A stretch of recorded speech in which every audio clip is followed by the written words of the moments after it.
Бейі Татарулы, шағыр, Советлар Союзы героя Муса Жәлелнің туылына 110 еллык юбилейға бағышланған тантаналы кешені башлайбыз. Начинаем торжественный вечер, посвященный 110-летию со дня рождения великого сына татарского народа, поэта, героя Советского Союза Мусы Жәлеля. На сцену приглашаются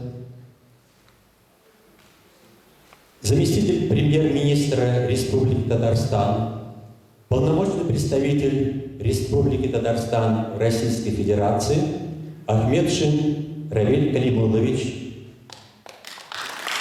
Ахтамзян Абдулхан Абдурахманович, Фарисов Фарид Фарисович, Мухаммадиев Ринат Софиевич и Татьяна Малышева.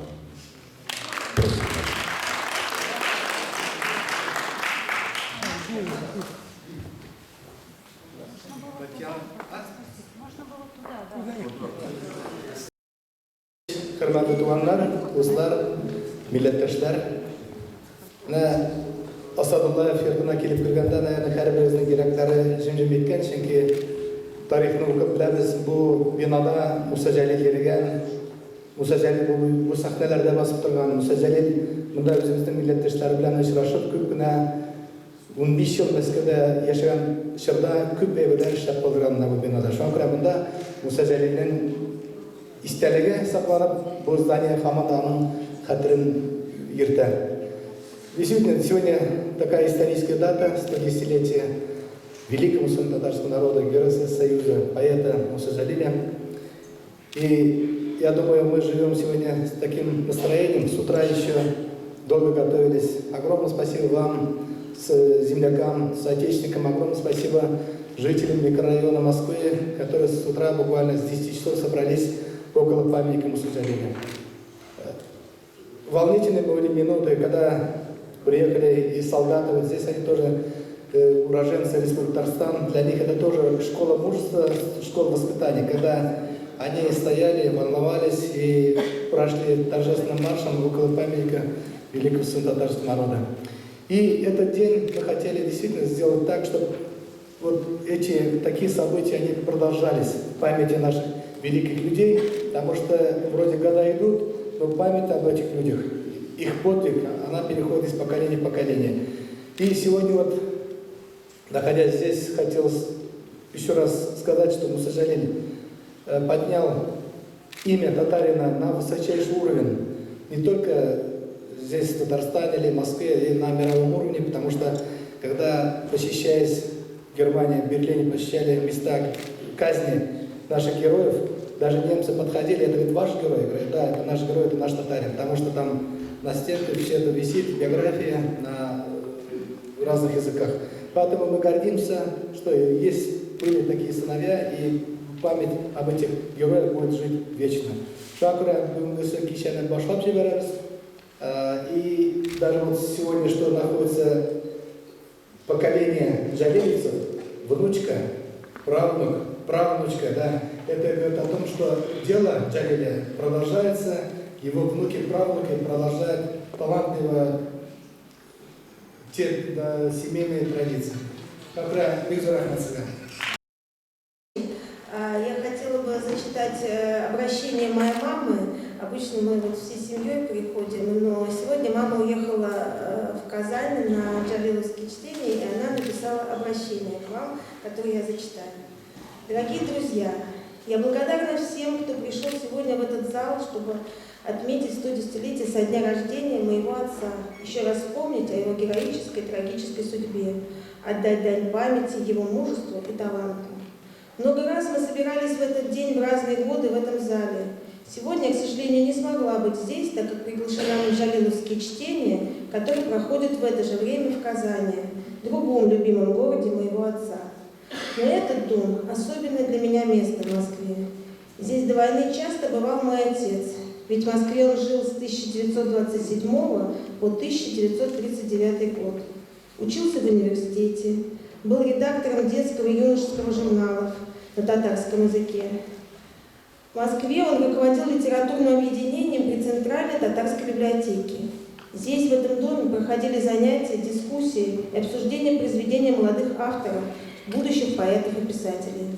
Среди тех, кому помог Муса Джалиль найти свой путь в литературе, был и будущий знаменитый татарский писатель Абдурахман Абсалямов. И его соратник по борьбе в антифашистском подполье, журналист Ахмед Смаев, тоже начинал свою творческую жизнь в этом объединении. В Москве при Московской консерватории в 30-х годах была создана татарская оперная студия, где готовились кадры для будущего оперного театра в Казани. Отец принимал самое активное участие в этой работе. Он очень любил музыку, и классическую, и народную. Сам хорошо играл на мандолине, фортепиано, мечтал учить музыке меня. И я думаю, он был доволен, что его потомки, правнуки, так серьезно и успешно занимаются музыкой. Я рада, что в исполнении сегодня прозвучит музыка в стенах этого зала, где бывал часто их прадед.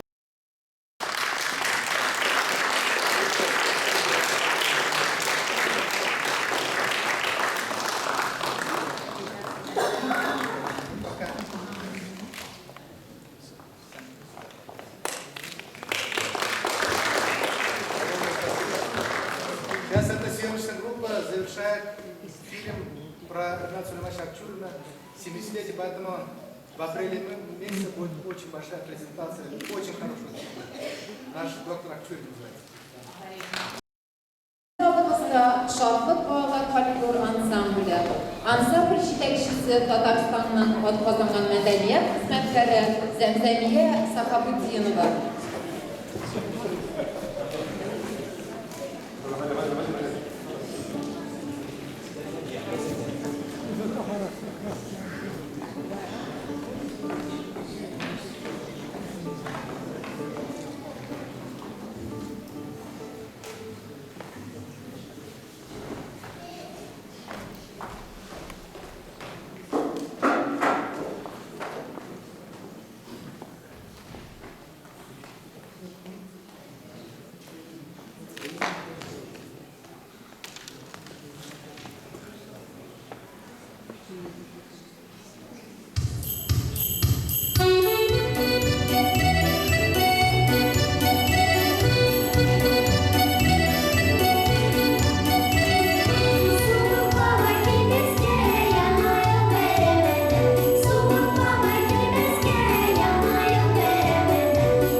gövdelendi, ilini süygen yürek gibişi. Jırık idi antım, yaşasam da, ölsem de tek doğan il işi.